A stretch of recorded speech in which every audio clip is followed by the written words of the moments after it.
kabit tayo ng transmission mount ng Captiva. Yan, ito yung engine mount sa harap. Tanggalin mo yung air filter housing. Yan siya. Tapos yung sa trans mount naman, tanggalin mo yung bracket sa baterya.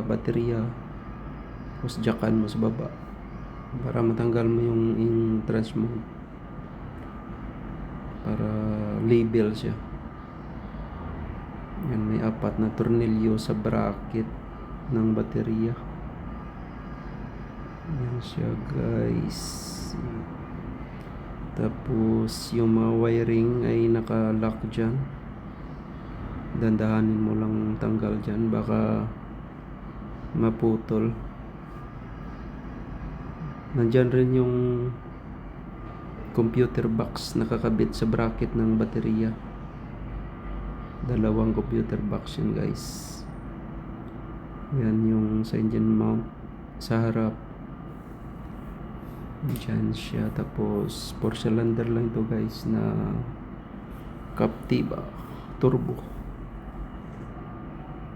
Diyan yung air filter niya, maliit lang na air filter dyan.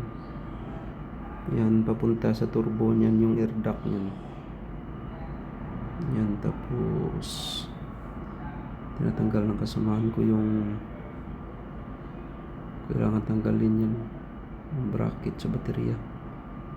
Medyo mahirap siya kasi yung wiring naglalak dyan, kaya dandahan lang. Yan, sungkitin mo lang yan, tanggal na. Yan siya. Yan yung computer box niya, guys, maliit lang. Diyan nakakabit niyan sa bracket sa baterya. Maluwag na siya pag wala siyang bracket. Yan, i-drill mo lang yan, guys. Yan, 3 tornilyo sa gilid ng body. Yan, chassis. Tapos 4 dyan sa puwet ng transmission. Yan. Pag natanggal mo yan, ugutin mo lang. Huwag mong kalimutan jackan sa baba, kasi kapag hindi mo na-jackan sa baba, namimersa yan, hindi siya balance. 3 mounting pala to, guys. Yung mayroon rin sa baba, sa transmission mount sa baba. Tapos yan sa likod ng transmission, 2. Yung isa sa harap ng makina. Yan siya. Yan yung transmission mount niya, hiwalay na siya. Tanggal na talaga yung rubber niya. Ayan siya, guys. Ayan. Tapos kabit natin yung bago niya.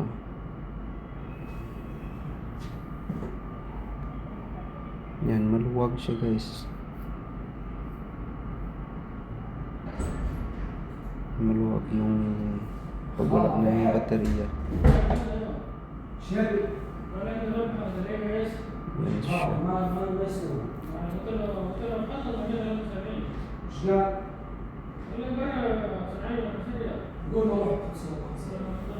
Wait lang natin.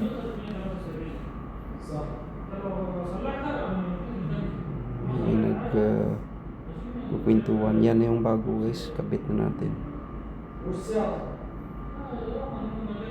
Yan, kailangan natin na isintro talaga para hindi mag lost thread. May hirap na mag lost thread. Kailangan ayos yung pagkakabit ng tornilyo. Kasi hirap pag maligaw siya, guys, baka maputol. Ng hirap. Yan siya. kamayan mo muna. Yan, tinulungan ko yung kasamahan ko.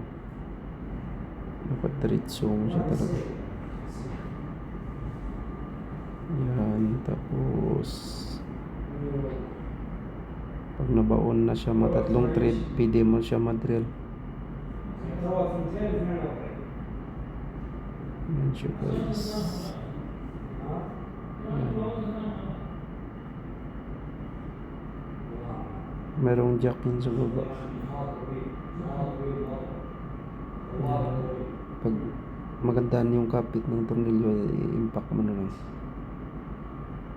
Yan yung computer niya. Yan, impact mo siya. 4 na tornilyo sa transmission. Yan.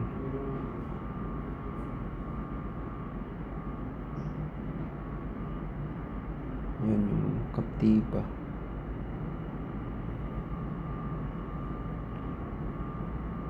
Tapos may 3 pa sa body niya nakabit. Yan, kailangan maigpitan mo.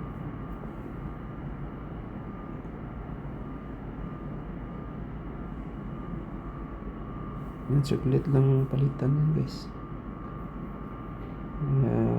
20 minutes tapos na.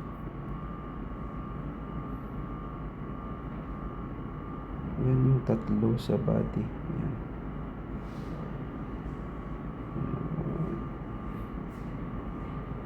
Yung impact namin, air pa yun, air impact. Yan ay Chevrolet. Yan. Chevrolet na Captiva Turbo. Yes, guys, thank you for watching guys.